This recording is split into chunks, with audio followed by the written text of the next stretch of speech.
Hello, welcome to my channel.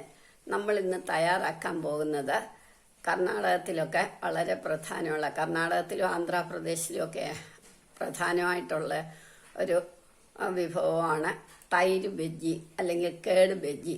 അതെങ്ങനെയാണ് തയ്യാറാക്കുന്നതെന്ന് നമുക്ക് നോക്കാം. നമുക്ക് ഇതിന് വേണ്ടുന്ന സാധനങ്ങൾ ബാംഗ്ലൂർ മുളകെന്നും ബാംഗ്ലൂർ ചില്ലി എന്നും പറയും, ബജ്ജി മുളകെന്നും പറയും.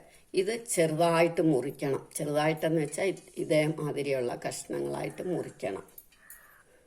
1/2 കപ്പ് കടലമാവ്, 1/4 കപ്പ് അരിപ്പൊടി, കായം ആവശ്യത്തിന്, 1 ടീസ്പൂൺ മുളക് പൊടി, കുറച്ച് തൈര് നമ്മൾ എടുക്കാറാകുമ്പോൾ ഒന്ന് ഉടയ്ക്കണം. ഇനി ഉപ്പ്, പച്ചമുളക്, മല്ലിയില, കടുക് വറക്കാൻ 1 ചുമന്ന മുളകും വേണം.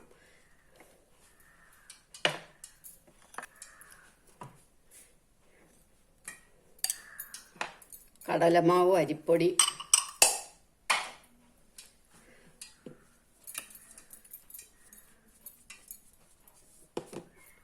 കായപ്പൊടി, ഉപ്പ്, മുളക് പൊടി, ഇതെല്ലാം കൂടെ നമ്മളൊന്ന് കലക്കി വെക്കണം.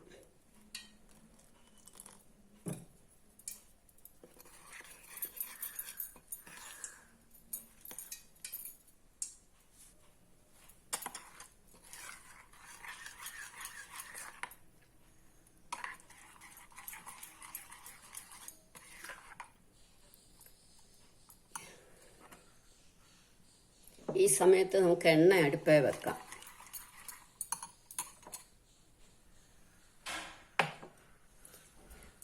ഇനി തൈരൊന്ന് ഉടയ്ക്കാം ഒരു പാത്രത്തിലേക്ക് എടുത്ത്.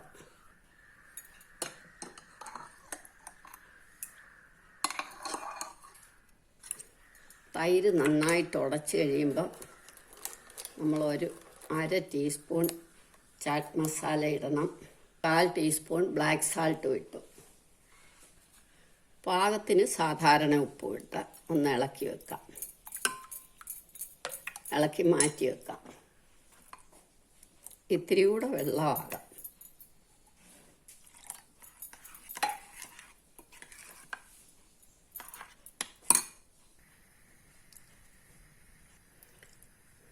ഇനി നമ്മൾ ഈ മുളക് ഓരോന്ന് വീതം ഈ മാവിലോട്ട് മുക്കി വറക്കണം. എണ്ണ ചൂടായി.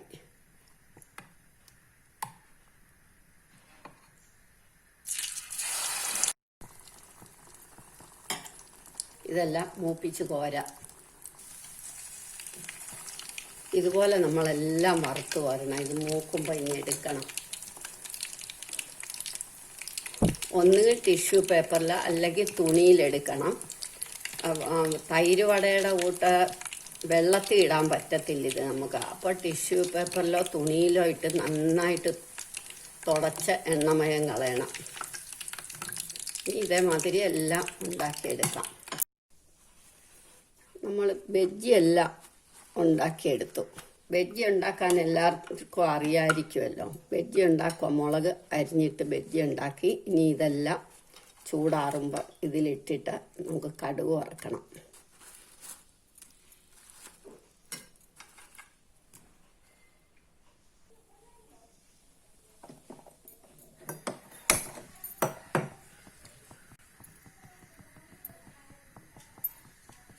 ഇനി നമുക്കിത് കടുക് വറക്കണം.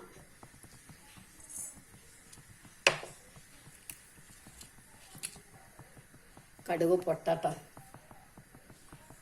പൊട്ടുമ്പോൾ ഇതിലേക്ക് ചേർക്കണം. അപ്പോഴത്തേക്ക് നമ്മൾ അരിഞ്ഞു വെച്ച പച്ചമുളകും മല്ലിയിലയും വിതറാം.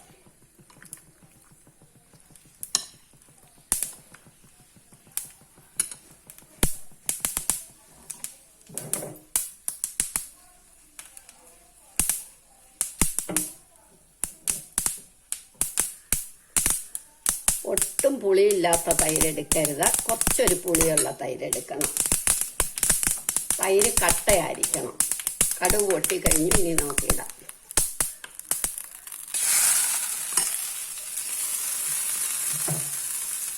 തൈര് വട മാതിരി തൈര് ബജ്ജി എല്ലാവരും ഇത് ട്രൈ ചെയ്ത് നോക്കണം. ഇഷ്ടമായെങ്കിൽ ലൈക്ക് ചെയ്യണം, സബ്സ്ക്രൈബ് ചെയ്യണം.